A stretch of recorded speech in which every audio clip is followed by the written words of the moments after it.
দর্শক, এই মুহূর্তে দেখতে পাচ্ছেন যে জামাত ইসলামকে নিষিদ্ধ করার ঘোষণা দেওয়ায় রীতিমতো জনগণ গণধোলাই দিচ্ছেন গণ অধিকার পরিষদের সভাপতি নুরুল হক নূরকে। দর্শক, এই মুহূর্তে দেখতে পাচ্ছেন জনগণ কিন্তু রীতিমতো গণধোলাই দিচ্ছেন তাকে। রাজনৈতিক ঐক্যমত্য তৈরি করে এই জামাত শিবিরের মতো উগ্রবাদী সংগঠনকে নিষিদ্ধ করতে হবে, কারণ না হলে এই দেশে উগ্রবাদ মাথাচাড়া দেবে। রাশেদ খান, বিপি নূর বাংলাদেশের বড় চুর। এই দুই জারদ সন্তান শেখ হাসিনার, এই দুই গুপ্তচর থেকে তারেক রহমানকে বাঁচাতে হলে এই দুই চুরের সর্বোচ্চ শাস্তি চাই, ফাঁসি।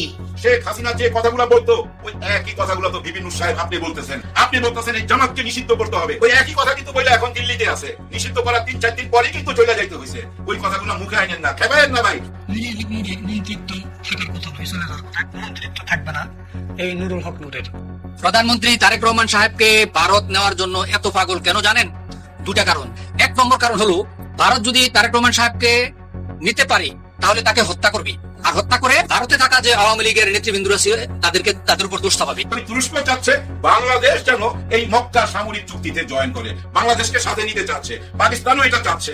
পাক, তুরস্ক, বাংলাদেশ এবং সৌদি আরব এক হইতে অসুবিধা কি? কারণ এটা যদি হয়, আমাদের আছে বিশাল সমুদ্র সীমা। ওই সমুদ্র সীমার মধ্যে তুরস্কের জাহাজ চলে আসবে, এখানে গ্যাস অনুসন্ধান করবে, এখানে তেল আবিষ্কার করবে। আমাদের বাংলাদেশের গণতন্ত্রের জন্য সবচেয়ে বড় চুর রাশেদ খান, বিপি নূর।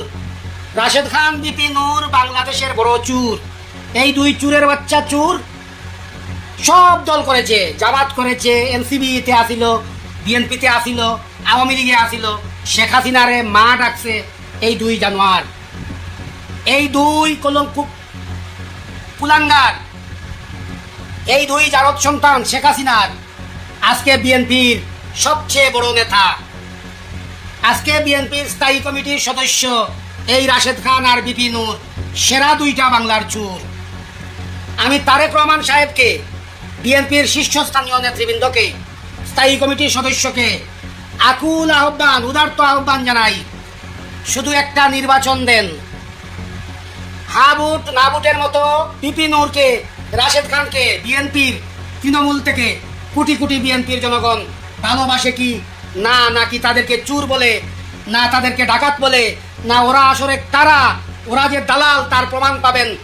বিএনপি থেকেই নির্বাচন করেন, একটা নির্বাচন চাই। দেখবেন 90% বিএনপির লোকজন, 90% বাংলাদেশের লোকজন বলবে এই বিপি নূর, রাশেদ খান, বিপি নূর দুইটা চোর, দুইটা গুপ্তচর। এই দুই গুপ্তচর থেকে আমাদের তারেক রহমানকে বাঁচাতে হলে, এই দুই চুরের বাচ্চা চুরের হাত থেকে গণতন্ত্রকে বাঁচাতে হলে, ফ্যাসিবাদকে বাঁচাতে হলে, আওয়ামী লীগের হাত থেকে বাংলাদেশকে বাঁচাতে হলে, জুলাই ঐক্যকে বাঁচাতে হলে, 24-এর গণ অভ্যুত্থানের ঐক্যকে ধরে রাখতে হলে এই দুই চুরের সর্বোচ্চ শাস্তি চাই, ফাঁসি। এরা বিএনপিকে ধ্বংস করার মিশন নিয়ে, গণতন্ত্রকে ধ্বংস করার মিশন নিয়ে, রাজতন্ত্র কায়েম করার জন্য এখন তারা দাবি করছে 10 লক্ষ টাকা বেতন চায়।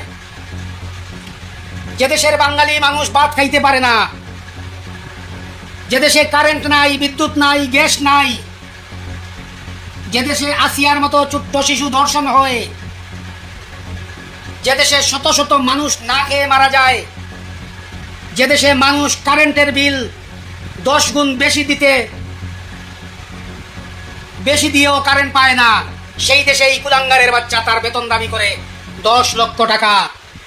এই চুরের বাচ্চা চুর তার বাপ দাদার সম্পত্তি পাইছে। আমি বিপি নূরকে দোষ দেই না, এই দোষী আমাদের প্রধানমন্ত্রী তারেক রহমান সাহেব। তিনি ফুল চিনেন না, মণিমুক্তা চিনেন না, হীরা জহুরত চিনেন না। বিএনপির ভিতরে আমানুল্লাহ আমান, গয়েশ্বরচন্দ্র রায়, রুহুল কবির রিজভী, মির্জা ফখরুল ইসলাম আলমগীরের চেয়েও আরো কঠিন, দুর্দান্ত এবং জাতীয়তাবাদের জন্য, বিএনপির জন্য জীবন দিতে পারে এইরকম রাশেদ খানের মতো, বিপি নূরের মতো এর চেয়ে হাজার হাজার গুণ বেশি যোগ্যতা সম্পন্ন, মন্ত্রী হওয়ার যোগ্যতা রাখে, সচিব হওয়ার যোগ্যতা রাখে, সহযোগী হওয়ার যোগ্যতা রাখে বিএনপিতে। এই বাংলাদেশের 64 জেলায় লক্ষ লক্ষ আছে। তাদেরকে রেখে মূল্যায়ন না করে, 17 বছরের কষ্টকে মূল্যায়ন না করে, যারা আওয়ামী লীগের সাথে মিলেমিশে বাংলাদেশের বিরুদ্ধে, তারেক রহমানের বিরুদ্ধে, জুলাইয়ের বিরুদ্ধে ষড়যন্ত্র করেছে, তাদেরকে তারেক রহমান কুলে বসিয়ে দুধু খাওয়াচ্ছেন। ফিডার খাওয়াচ্ছেন, দুধু খাওয়াচ্ছেন, কোলা, এটা কিসের লক্ষণ? এর দ্বারা টেক ব্যাক বাংলাদেশ হবে না, এর দ্বারা আই হ্যাভ এ প্লেন হবে না। এটা হলো রাক্ষস। এই বিভিন্ন টাকা পেলে সব করতে পারে, এই রাশেদ খান টাকা পেলে সব করতে পারে। আমি বাংলাদেশ সরকারকে বলছি, খুব দ্রুত সময়ে একটা তদন্তের মাধ্যমে, একটা ইনভেস্টিগেশনের মাধ্যমে, আপনার বিভিন্ন গোয়েন্দা সংস্থা আছে তাদের মাধ্যমে একটা তদন্ত করে দেখেন ওরা আসলে গুপ্তচর, ওরা আসলে একটা ইহুদি রাষ্ট্রের দালাল, ওরা আসলে শেখ হাসিনার দালাল, সেই খুদি হাসিনার দালাল, পার্শ্ববর্তী রাষ্ট্রের পাঁচাটা গুলাম। এটা আমার কথা নয়, বিএনপির 90% তৃণমূলের নেতাকর্মীর কথা। এটা আমার কথা নয়, বাংলাদেশের সুশীল সমাজ বুদ্ধিজীবীর কথা। ইলেকট্রনিক্স মিডিয়া, প্রিন্ট মিডিয়া, বিশ্ব ইলেকট্রনিক্স মিডিয়া, বিশ্ব প্রিন্ট মিডিয়া এক বাক্যে স্বীকার, একই কথায় একই জায়গায় ঐক্যমত, এই দুইটা পাষাণ্ড শেখ হাসিনার জারদ সন্তান। তাই যত দ্রুত সম্ভব এই দুইজনকে বাংলাদেশ থেকে বাইর করে দেন, দল থেকে বাইর করে দেন। প্রধানমন্ত্রী তারেক রহমান সাহেবকে ভারত নেওয়ার জন্য এত পাগল কেন জানেন? দুটা কারণে তারেক রহমান সাহেবকে ভারত নেওয়ার জন্য পাগল হয়ে গেছে। এক নম্বর কারণ হলো, ভারত যদি তারেক রহমান সাহেবকে নিতে পারে তাহলে তাকে হত্যা করবে, আর হত্যা করে ভারতে থাকা যে আওয়ামী লীগের নেতৃবৃন্দরা আছে তাদের উপর দোষ চাপাবে। এমনকি তাদের কিছু সাবেক এমপি মন্ত্রী যাদের রায় হয়েছে তাদেরকে ধরিয়ে ফেরত দিয়ে বাংলাদেশকে বিশ্বাস করানোর চেষ্টা করবে যে এই আওয়ামী লীগের তারাই হত্যা করেছে প্রধানমন্ত্রী তারেক রহমানকে। এক নম্বর কারণ, কিন্তু শেখ হাসিনাকে তারা দিবে না। এই এক নম্বর কারণ হচ্ছে তাকে হত্যা করা। তাকে হত্যা করলে কি হবে? 2 নম্বর কারণ হচ্ছে, জনাব তারেক রহমান সাহেবকে যদি ভারত হত্যা করে তাহলে বাংলাদেশের বিকল্প হচ্ছে জামাত ইসলাম। জামাত ইসলাম যখন ক্ষমতায় আসবে তখন তারা বহির্বিশ্বে একটা জঙ্গি রাষ্ট্র বানানোর চেষ্টা করবে।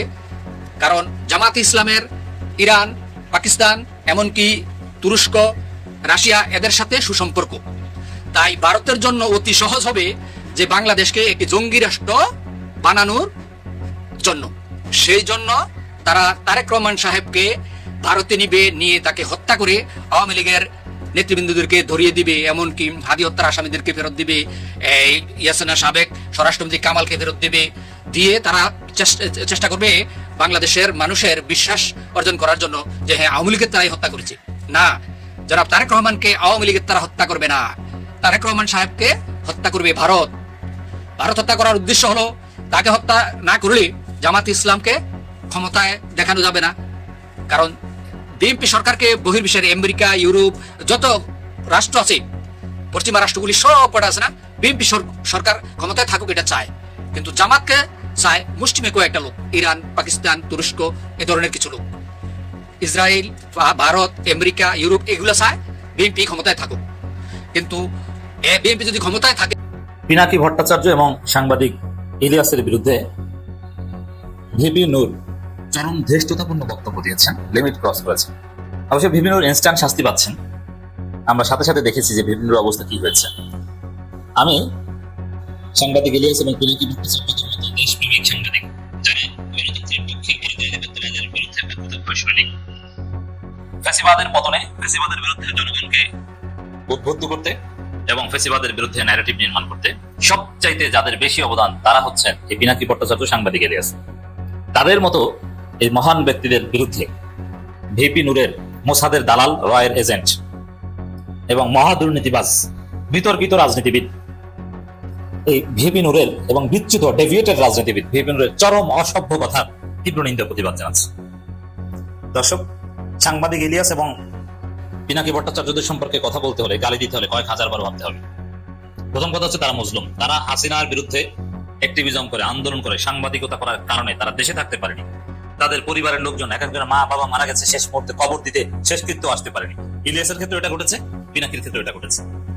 তারা দেশে একটা স্মার্ট এবং উন্নত জীবনযাপন করতে, সেখানে তাদেরকে আমেরিকা যে ফ্রান্সে যে অনেকটা মানবেতর জীবনযাপন করতে হয়েছে। অনেকে মনে করেন যে ইউরোপে যেতে পারলেই মনে হয় খুশি। না, এটা অনেকের ক্ষেত্রে হয়তো বা আপনি ডে লেবারার, আপনি মনে করেন যে ইউরোপে যে ওখানে ডে লেবারার হলেও লাভ, কিন্তু বাংলাদেশে যারা প্রতিষ্ঠিত তাদের জন্য কিছুতেই ইউরোপে যেতে পারলে ভালো কিছু না, বরং তারা বাংলাদেশে থাকতে পারলেই ভালো। এই জন্য যারা উচ্চশিক্ষিত বাংলাদেশে প্রতিষ্ঠিত ছিল, কোনো প্রয়োজনে ইউরোপে যেতে হয়েছে বা অ্যাসাইলাম চেক করতে হয়েছে, তারা দেশে ফেরার জন্য উদ্গ্রীব এবং সুযোগ পেয়েছে যারা, তারাই দেশে ফিরে এসেছে। এক কথায় ইলিয়াস এবং পিনাকি ভট্টাচার্য তারা মজলুম, তাদেরকে পালিয়ে যেতে হয়েছে বাংলাদেশ থেকে জীবন বাঁচাতে। অতএব এরকম একজন মজলুমদের সম্পর্কে কথা বলতে হলে অবশ্যই হিসাব নিকাশ করে কথা বলতে হবে, নাম্বার 1। দ্বিতীয় হচ্ছে, পালিয়ে যে অ্যাসাইলাম পেয়ে তারা কি বসেছিল? না। হাসিনার মসনদ যদি কেউ কাঁপিয়ে থাকতে পারে জুলাই আন্দোলনের আগে, এই ইলিয়াস এবং পিনাকি কাঁপিয়েছে। যার ফলে আওয়ামী লীগের লোকজন মির্জা ফখরুল বা বিএনপি এদের নিয়ে ওরকম ভাবতো না, কারণ জানে যে এরা কোনো আন্দোলন করতে পারবে না। কিন্তু ইলিয়াস পিনাকিকে মোকাবেলা করার জন্য সিআরআই কোটি কোটি টাকা খরচ করত। ইলিয়াস পিনাকির বিরুদ্ধে আওয়ামী লীগ জুতা মিছিল করেছে, ইলিয়াস পিনাকির বিরুদ্ধে মামলা দিয়েছে হাসিনা, তার পরিবারের লোকজনকে হয়রানি করেছে, যেটা অনেক ক্ষেত্রে মির্জা ফখরুল কেউ করে নাই। একটা সময় পর্যন্ত হাসিনার জম ছিল ইলিয়াস পিনাকি, আওয়ামী লীগের জম ছিল ইলিয়াস পিনাকি। আজকে জামাত বিএনপির অনেকে বড় বড় কথা বলেন, জামাত বিএনপির বড় বড় নেতারা লুকিয়ে লুকিয়ে পালিয়ে পালিয়ে সারাক্ষণ ইলিয়াস আর পিনাকির বক্তব্য শুনতেন। জামাতের নেতারা যখন কোথাও যেতে পারতেন না, ভার্চুয়াল প্রোগ্রাম করতেন, তখন ইলিয়াস পিনাকির বক্তব্য শুনে সেটা নোট করতেন, আর ভার্চুয়াল প্রোগ্রামে সে নোট দেখে দেখে বক্তব্য দিতেন। আজকে আপনি সেই ইলিয়াস পিনাকিকে গালি দেন, ভুলের ঊর্ধ্বে কেউ না। ইলিয়াস পিনাকির ভুল আছে, অনেক কিছুর ক্ষেত্রে আমরাও দ্বিমত পোষণ করি, সমালোচনা করি, কিন্তু ইলিয়াস পিনাকির অবদান কি এটা তো আপনাকে মনে রাখতে হবে।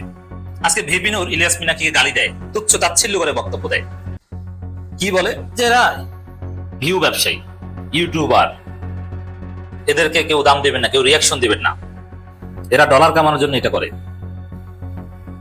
দর্শক, আপনারা জানেন যে যারা ইউরোপে আছে তারা এক একটা ভিডিও বানাতে ইলিয়াস পিনাকি যে টাইপের ভিডিও বানায়, যেমন ইলিয়াস ভিপি নূরের বিরুদ্ধে যে ভিডিওটা বানিয়েছে 47 মিনিটের, ওইটা বানাতে যে পরিশ্রম হয়েছে, যুক্তরাষ্ট্রে ওই সময়টায় অন্য কোনো কাজ করলে এর চেয়ে বেশি লাভ হতো।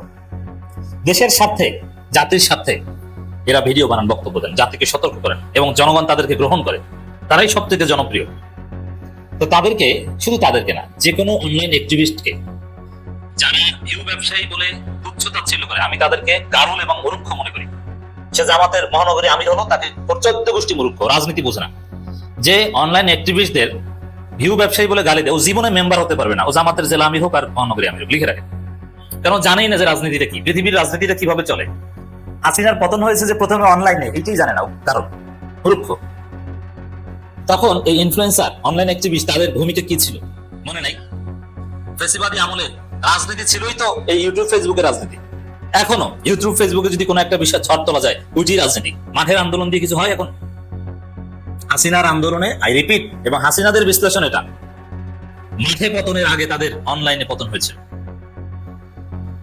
একটা সময় ছিল যে আপনারা রাজনীতিবিদরা অনলাইন অ্যাক্টিভিটির আব্বা আব্বা বলতেন, সারাক্ষণ তাদের বক্তব্য শুনতেন। আর এখন আপনাদের বিপদ উদ্ধার হয়ে গেছে, এখন তাদেরকে ভিউ ব্যবসায়ী বলে গালি দেন। আপনি বুঝেন? আপনি তো মূর্খ। ভিউ কি এটা বুঝুন আপনি? মিডিয়া কি, সোশ্যাল মিডিয়া কি, সিটিজেন জার্নালিজম কি, সেখানে ভিউ যে কম্পোনেন্ট, এটার সিগনিফিকেন্স কি, এটা আপনি বুঝেন? আপনি তো মিডিয়া ম্যানেজমেন্টের একটা লাইনও বলতে পারবেন না। ম্যাস কমিউনিকেশন এন্ড জার্নালিজম কি, how it works, do you know it? আপনি মূর্খ মিডিয়া বিষয়ে, আর আপনি একজন অনলাইন অ্যাক্টিভিস্টকে আসেন ভিউ ব্যবসায়ী বলতে। আপনি তো এনাফ চোর, এটা তো একটা বৈধ ব্যবসা, আপনি বলে এটা করেন। আপনি খান রাষ্ট্রের টাকা মেরে, আপনি করেন দুর্নীতি, আপনি করেন চাঁদাবাজি, মাদক ব্যবসা, আপনি অনাথের টাকা মারেন, আপনি অনলাইন অ্যাক্টিভিস্টদের আসেন ভিউ ব্যবসায়ী বলতে। আমি একটা বিষয়, কিছু কিছু বিষয়ে পর্যালোচনা করেছি, তার মধ্যে এটা একটা। বিশেষ করে জামাতের মধ্যে যারা অনলাইন অ্যাক্টিভিস্টদের ভিউ ব্যবসায়ী বলে গালি দেয়, আমি খোঁজ নিয়ে দেখি ওরা প্রত্যেকে অনাথ চোর, ওরা অনাথের টাকা মেরে খায়।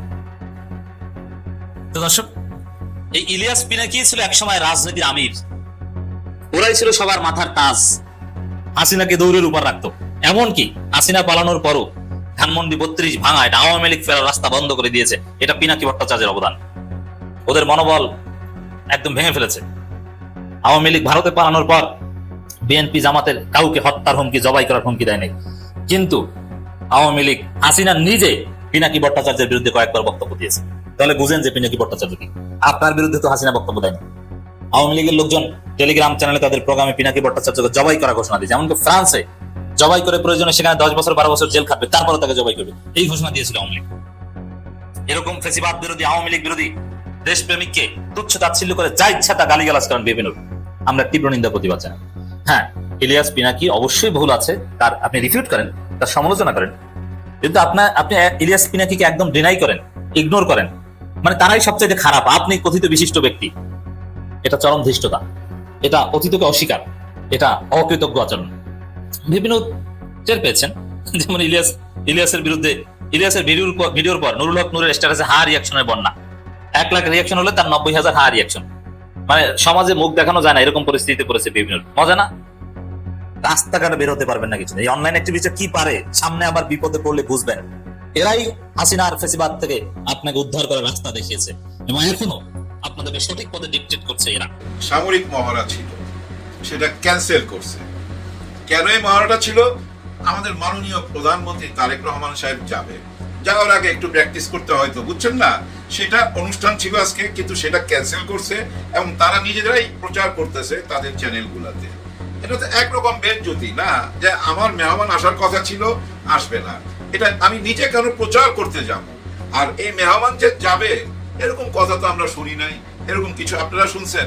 আমি তো শুনি নাই যে আমাদের মাননীয় প্রধানমন্ত্রী অমুক তারিখে ভারতে যাচ্ছে, এরকম দিন তারিখ ঘোষণা হয়নি, কিন্তু আলাপ আলোচনা চলতেছে। আর যেটা আমরা শুনতেছি যে শহীদ হাদির সেই আসামিকে দিতে হবে এবং শেখ হাসিনাকে দিতে হবে, তারপর আমাদের প্রধানমন্ত্রী ভারত সফরে যাবে, এরকম একটা কথাই তো শুনতেছি। ভারত আবার সেটার জবাবও দিছে, কিন্তু যে দেখেন শেখ হাসিনার যাওয়ার ব্যাপারটা আমাদের হাতে না, এটা আইনি ব্যাপার। ওনারা ওনাদের উচ্চ আদালতে এটা পেশ করছে, আদালত থেকে সেটা জানাবে শেখ হাসিনা বাংলাদেশে আসতে পারবে কি না। ঘটনা হয়েছে কি জানেন? শেখ হাসিনার তো একটা বিচারের রায় হয়ে গেছে, ওই যে ঝুলাইবার রায় হয়ে গেছে। এখন সেই ঝুলন্ত আসামিকে তারা দিবে কিনা, এখানে দেওয়া মানে তো আপনি নিয়ে ঝুলাই ফেলতে পারেন, এরকম তো দিতে পারে না। একটা দেশ তো আর এমন করতে পারে না যে একজন ফাঁসির আসামিকে তুইলা দিবে। হ্যাঁ, ওনাদের সঙ্গে আমাদের চুক্তিপত্র আছে, কিন্তু ওই চুক্তির মধ্যে আবার একটা ফাঁকও আছে। সেটা কি জানেন? রাজনৈতিক আশ্রয় যদি কেউ নেয় তাকে দিতে ভারত সরকার বাধ্য না, যার জন্য উচ্চ আদালতে দিয়ে দিছে। ওই আদালতের রায় আসবে কি যে না, ওনাকে দেওয়া যাবে না। তার মানে শেখ হাসিনার সম্মানটা রক্ষা হইলো। উনি তো বলছে আমি ডিসেম্বরে যাব, ওই ডিসেম্বর আর যাইতে হইলো না। কেন? ভারতীয় আইন সেটা অ্যালাউ করতেছে না, যার জন্য শেখ হাসিনা আসতে পারতেছে না। ওই ডিসেম্বরের আগে এটা জানা যাবে। কিন্তু বর্তমানে এই নাটকটা কেন? মনে হইতেছে কি জানেন? জোর জবরদস্তি কইরা আমাদের প্রধানমন্ত্রীকে দাওয়াত খাইতে নিয়ে যাবে, যে আসেন, আসতেই হবে। ওনারা কেন এত আগ্রহ দেখাচ্ছে? এত বড় দেশ, আমরা একটা ছোট্ট দেশ, ছোট্ট দেশের প্রধানমন্ত্রীকে এত আগ্রহ দেখাইবার পিছনে কারণ কি? এর পিছনে রহস্যটা কি? রহস্যটা খুব পরিষ্কার। দেখেন, বর্তমান সরকারের বয়স কিন্তু 6 মাস হয়ে গেছে। 5 বছর হায়াত এই সরকারের। যে কোনো সরকারই আসুক তার হায়াত থাকে 5 বছর, আবার নতুন হায়াত পায়। কিন্তু এই 5 বছরের মধ্যে 6 মাস চলে যাওয়া মানে অনেক দিন চলে গেছে। কিন্তু সরকার কিন্তু এখন হামাগুড়ি দিয়ে হাঁটতেছে না, এখন প্রায় কিশোর হয়ে গেছে। এই কিশোর বয়সী সরকার কেন ওনাদের দেশে যেতে চাচ্ছে না? এটার পিছনে কারণ কি? 5 বছরের মধ্যে 6 মাস চলে যাওয়া কিন্তু কম কথা না।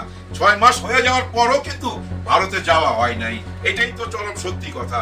তার মানে ভেদাল তো একটা আছে, প্রবলেম তো একটা আছে। প্রবলেমটা কিন্তু আমরা সবাই বুঝতেছি, কারণ গত 55 বছরের সম্পর্কটা পাবলিক বুঝা ফেলাইছে, আমাদের দেশের জনগণ বুঝা ফেলাইছে। হয়তো বড় বড় নেতারা বুঝে নাই, কোন দলের নেতারা বুঝে নাই, আওয়ামী লীগের নেতারা বুঝে নাই, কিন্তু বিএনপির নেতারা নিশ্চয়ই বুঝতে পারছে। তারপরও আমার যেটা মনে হয় বিএনপির ভিতরে একটা গ্রুপ আছে ভাই, যারা ওই ভারতের সঙ্গে হাত মিলাইয়া চলতে চায়, থাকতে পারে এরকম একটা গ্রুপ। ওই গ্রুপটাই কোনো বাধা সৃষ্টি করতেছে কিনা, বা ওই গ্রুপটার কারণেই এসব গুজব ছড়াইতেছে কিনা, দিল্লিতে এই প্যারেডের অনুষ্ঠানটা রাইখা কেন ক্যান্সেল করতে হবে? তার মানে এই ভিতরে ওই গ্রুপটা, যে গ্রুপটা ভারতের সঙ্গে হাত মিলাইয়া চলতে চায়, তারা কি কথা দিছিল? এর আগে কিন্তু শোনা গেছিল তাজ হোটেলে প্রায় 100টা সিট ভাড়া করে ফেলছে, বাংলাদেশের প্রতিনিধি যাবে, মানে আমাদের সরকার যাচ্ছে। কারা এই ভাড়াটা করছিল তাজ হোটেলে? তার মানে কি বিএনপির ভিতরেই দুইটা গ্রুপ, একটা গ্রুপ চায় এদিকে যাইতে, একটা গ্রুপ চায় এদিকে যাইতে।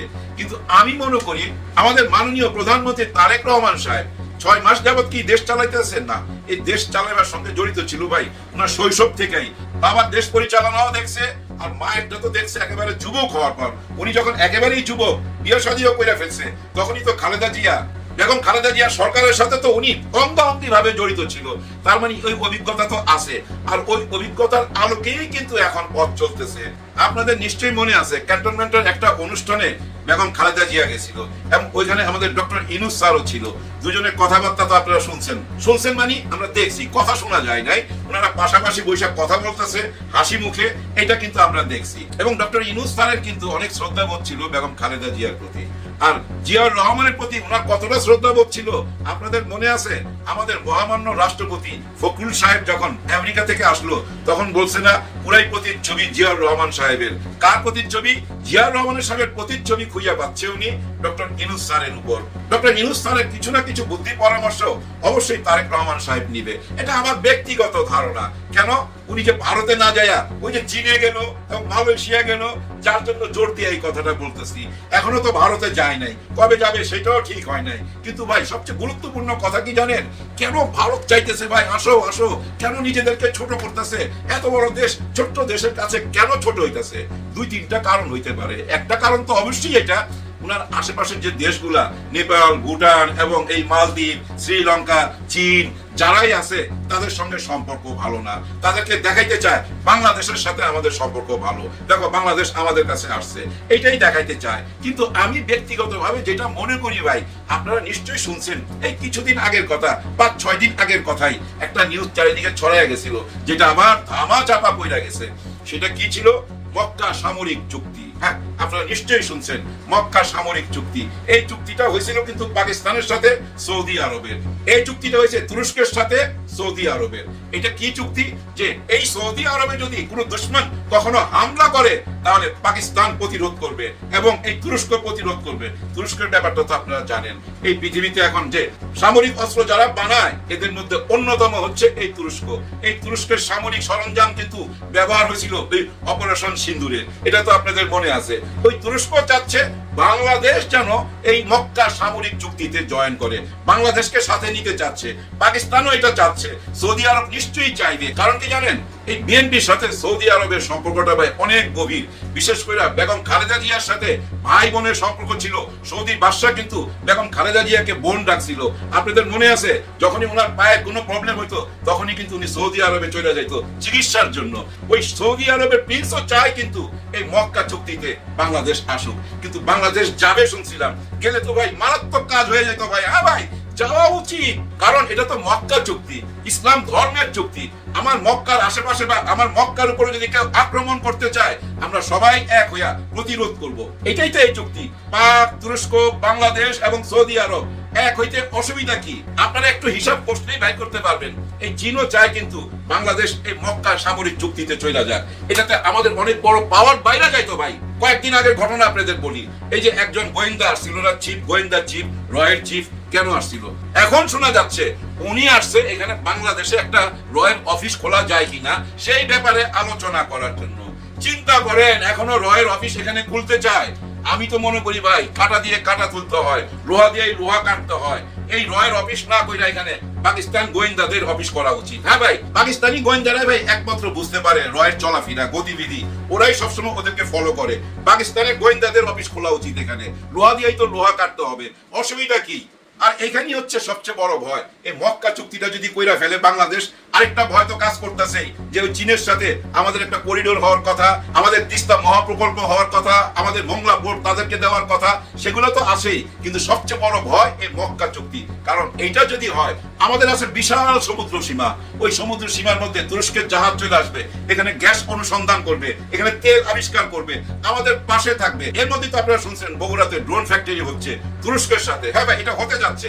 এবং আমাদের যে লালমনিরহাট, সেটাও আমি মনে করি ওনাদের হাতে তুলে দেওয়া উচিত, তুরস্কের হাতে এবং চীনের হাতে। জানি না বর্তমান সরকার এসব করবে কিনা, গতিবিধি কিছুই বোঝা যাচ্ছে না। কেন বোঝা যাচ্ছে না জানেন?